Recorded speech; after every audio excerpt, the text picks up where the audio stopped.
right, boys and girls, I'm Agent Goodbook, and welcome to Churchland Elementary School in Portsmouth, Virginia. Home of the Tiger Cats, Churchland Elementary is a community school featuring multi-age grouping and a continuous progress program. Through the Accelerated Reader program, our 600 students have read over 7,000 books already this school year. Churchland Elementary students participate in such programs as Odyssey of the Mind, the Great Computer Challenge, the WCES TV Student News Team, and as library pages. Our school family is especially proud of our adopted school partners and our very supportive and active PTA. Now let's go to the Library Media Center, where Mrs. Sissel will be sharing one of her favorite stories to a 2nd and 3rd grade class. Mrs. Sissel, what will you be sharing with us today? Marie Bradby wrote a book about a 9-year-old boy who more than anything else wants to learn to read. Would you read it for us? I'd love to. Boys and girls. Before light, while the stars still twinkle, Papa, my brother John, and I leave our cabin and take the main road out of town, headed to work. The road hugs the ridge between the Kanawha River and the mountain. We travel it by lantern. My stomach rumbles, for we had no morning meal. But it isn't really a meal I want, though I would not turn one down. More than anything else, I want to learn to read. But for now, I must work from sun up to sundown. We pack salt in barrels at the salt works. A white mountain of salt rises above Papa's head. All day long we shovel it, but it refuses to grow smaller. We stop only to grab a bite. Sweet potatoes and corn cakes that Papa has brought along in his coat pocket. As I eat every crumb of my meal, I stare at the white mountain. Salt is heavy and rough. The shiny white crystals leave cuts on your hands, your arms, your legs, the soles of your feet. My arms ache from lifting the shovel, but I do not think about the pain there. I think about the hunger still in my head. Reading.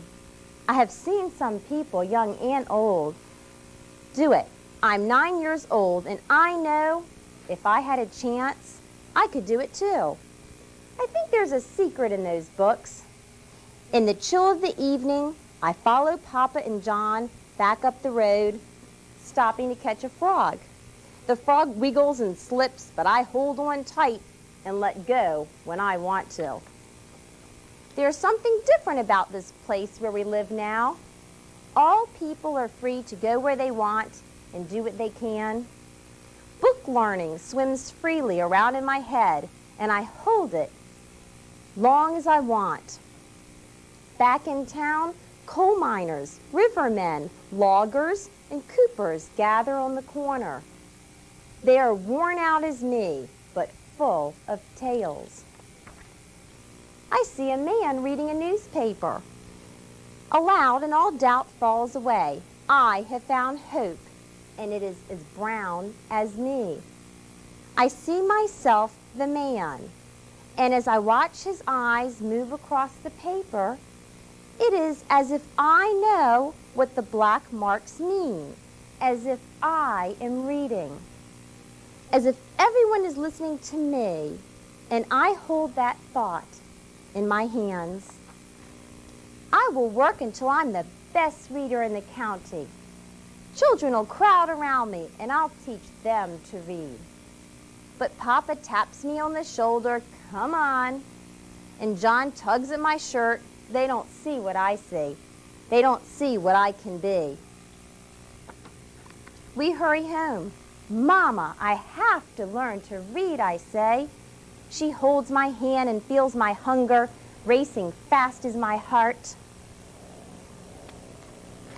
It is a small book, a blue, the color of midnight. She gives it to me one evening in the corner of our cabin, pulling it from under the clothes that she washes and irons to make a little money. She doesn't say where she got it. She can't read it herself. But she knows this is something called the alphabet. She thinks it's a singy kind of thing, a song on paper.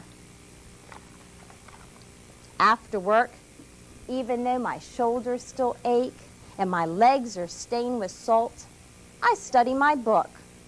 I stare at the marks and try to imagine their song. I draw the marks on the dirt floor and try to figure out what sounds they make, what story their pictures tell.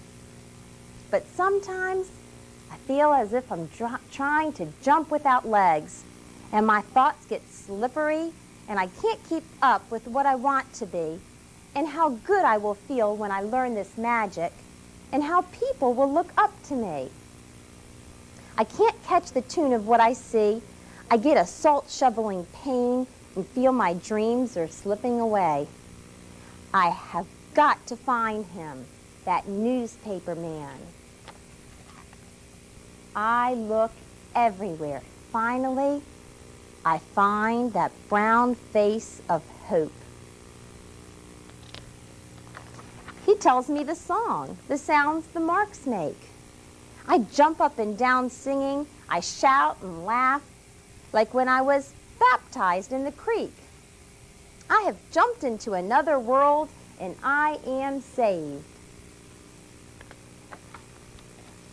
But I have to know more. Tell me more, I say. What's your name, he asks. Booker, I say, and he takes the sound of my name and draws it on the ground. I linger over that picture. I know I can hold it forever. Boys and girls, we're so fortunate to have libraries and schools filled with good books for us to enjoy reading. Reading will help you to fulfill your dreams. Next time on Undercover with Agent Goodbook, we'll be visiting another school in Hampton Roads. Who knows, it may be yours. In the meantime, you may want to read one of these books recommended by the students at Churchland Elementary School.